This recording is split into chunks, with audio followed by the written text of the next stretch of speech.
Hello everyone, my name's Botanist Cool, and today we are painting Eagle 1 that we built a few weeks ago. If you guys are enjoying my mini painting and my mini building videos, make sure to like and subscribe. It's free, it's easy, it's just 2 clicks, and I can't thank you enough for your support. Let's get on to the rest of the video. This was a test for a lot of things because it's an FDM printed miniature, which quite frankly doesn't paint like a normal resin or plastic miniature from either Catalyst Labs or Games Workshop or any of the other multitudes of printers there are out there.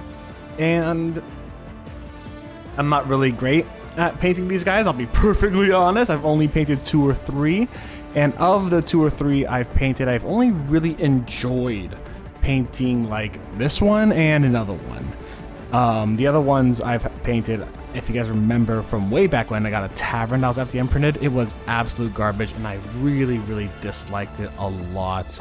So I've had some bad experiences with them before, but this one's actually going pretty well.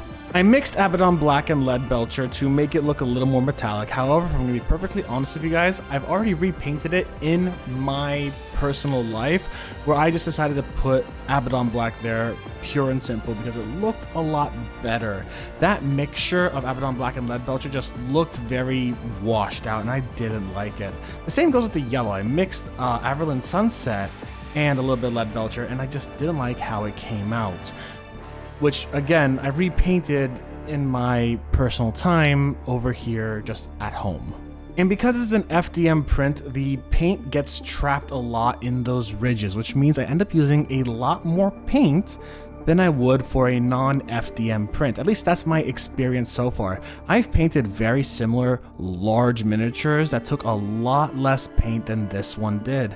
Like the dragons as an example, the purple worm, so on and so forth. So I even tried dry brushing at the beginning to make it look good, and I wasn't a fan of that either. So I'm not quite sure how to really work with FDM printed miniatures in a way that is both sustainable and looks good.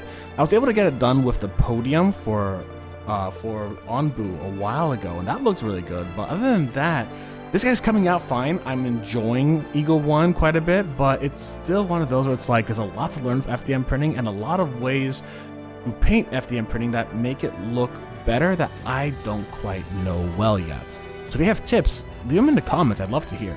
And the last thing I'm going to do for this guy is give it some edge highlighting.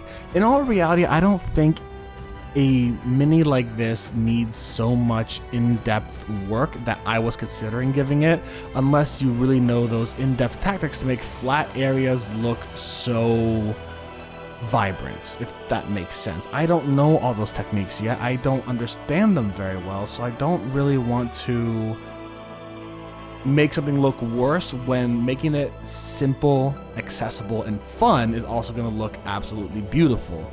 You know what I mean? Like, if it was something that I understood a bit more, like fabrics or or people and weapons and stuff like that, I might be able to do more of it. But a big flat metallic surface on the side of a plane, I'm not quite too sure what else I can do, except maybe getting some paint scrapes on there and making it look like it's gone through the atmosphere with some heat damage or something. That I think I might be able to do, because they are aerospace fighters. They come from a destroyer in low orbit all the way down. They're gonna have some re-entry damage, so maybe I could do that. That I'm looking at.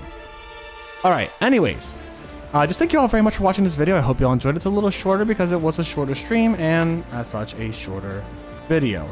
I was a little inactive in January, but I plan to slowly ramp up my activity back up again, so please be on the lookout for more polls and more videos and yada yada. And just thank you very much for hanging out with me today. I hope you all had a good one. Y'all stay safe, stay Botanist Cool, and I will see you for the next one. Bye, everyone!